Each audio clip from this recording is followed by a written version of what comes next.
Granny Greensocks, flying backwards through a world of delusion towards truth. Hi, it's the end of September, beginning of October. I was on the allotment again, going over things. So this is the view from my shed. The bean jungle.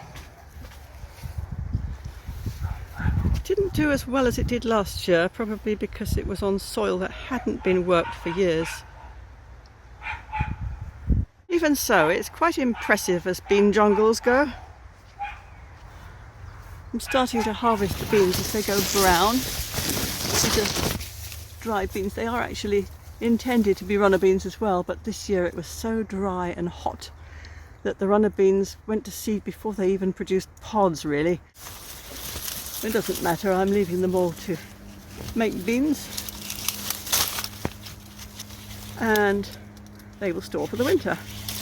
So brassicas are ruling at the moment. These are self-seeded broccoli from last year, and I suppose they'll produce broccoli sprouts in the spring. Now, the interesting thing about these broccoli sprouts is that I thought they died. I thought the pigeons had pecked them down to nothing and they'd never recover, but they did. Aren't brassicas astonishing?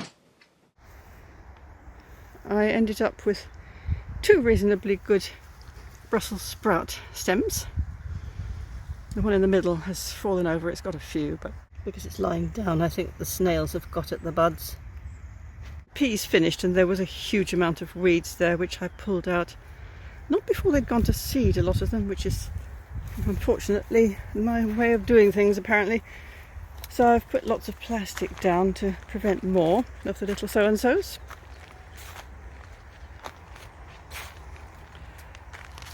These are multicoloured radishes. I really shouldn't have planted them all at once because they sprout really quickly, they all germinate, and they taste so strong you can only eat a few, so I've left them. But I noticed they've all gone to flower. I've never seen raspberry flowers, I've never seen radish flowers before, and so I thought I'll try eating them. And the strange thing is they taste just like radish. Maybe that's not strange. And then over here we've got little seeds, fat little seed pods. So I thought I'll try those as well. And they're sweet and crunchy, and then you get that after bite of the radish. It's really interesting.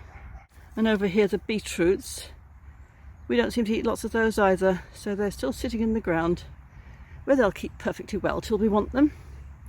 There's some more self-seeded broccoli. There's the compost heap full of weeds with seeds on them. This is another self-seeded broccoli. Well, no, I think I transplanted that one. I wasn't aware that I was going to get so many coming up. So when I found that one, I planted it in a gap. Over here,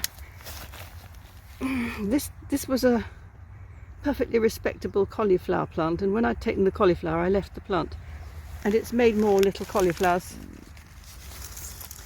But they're not really substantial enough, I think, to make it worth having done it, but there you go. At least it stopped something else growing there.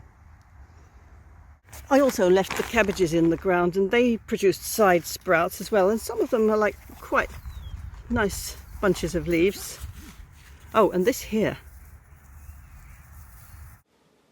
That looked like a really good grain crop, and I thought, oh, I wonder what it is. I looked it up on Google and I was told it's common millet, which is kind of disappointing because I don't really like millet. It's sort of floury and hard. I was thinking, if it grows that easily, I could grow some more. It evidently came from the bird table over the way. I think what I'll just do is leave it there and wait and see if it propagates itself. And if it does, maybe one day I'll harvest some seeds from it and try drying them. Another thing that came up without being planted was borage. Unfortunately, it's so tough and hairy. Its uses don't seem to be very many. My book says you can take the stems, peel them, and put them in salads. We evidently didn't get all the potatoes out, so one day I'll come and dig all this up and see if there's any new potatoes that are worth having. Behind here in the compost heap, the cucumbers have long since disappeared, but the courgette is still bravely producing little fruits. They're quite baby. I don't know if I should pick them like that or wait and see if they'll get any bigger, but there's quite a lot and they don't seem to be growing anymore. This side you can see the unintentional two sisters effect from letting a bean from last year. I think there might have been a couple of beans that sprouted and I let them grow up the corn plant. They've actually smothered the corn plant, which was not enormously helpful for the corn plant. And now they're producing their seed pods. The carrots I planted, I don't know, maybe a month ago. I didn't make a record. They're producing a lot of wonderful green foliage. The roots are almost big enough to pull them. And I didn't thin them, so some of them probably want taking out. But I heard you can use the leaves like parsley or flavourings. You can flavour soups with them or keep them in the freezer for flavouring things in the winter. I tried that. I don't know why I never thought of it before. It's really good to put it in soup. It just adds to the variety and the complexity of the flavours.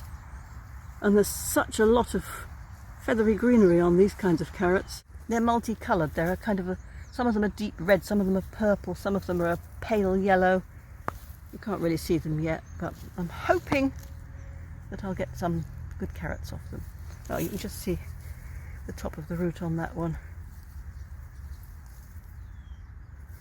The front end of the bed is just weed suppression time for that. And our new neighbour, we haven't seen him.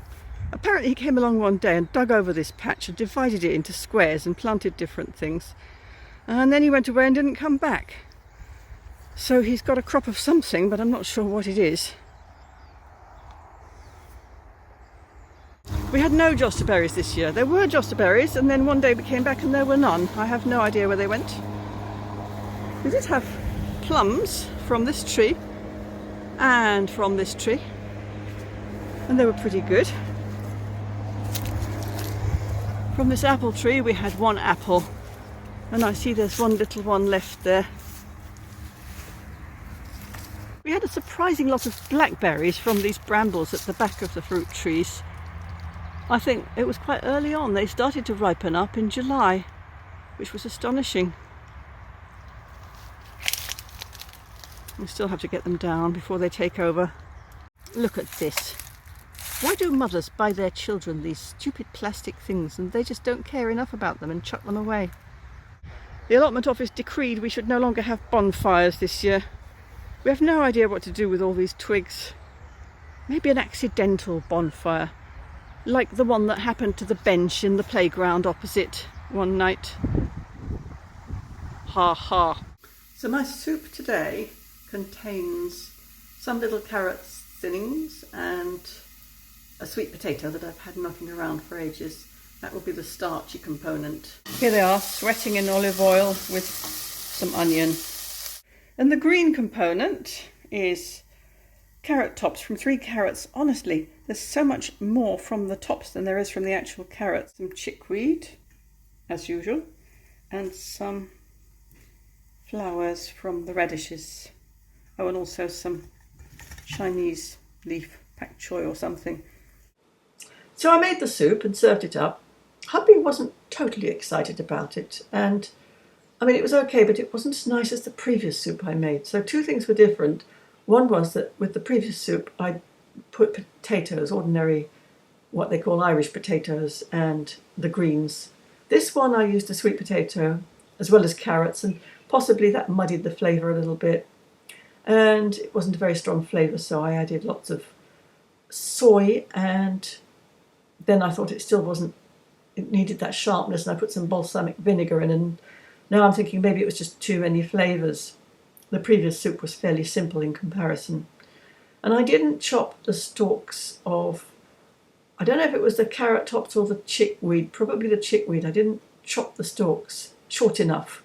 And so the texture was very fibery, even though I whizzed it up with the liquidizer thing.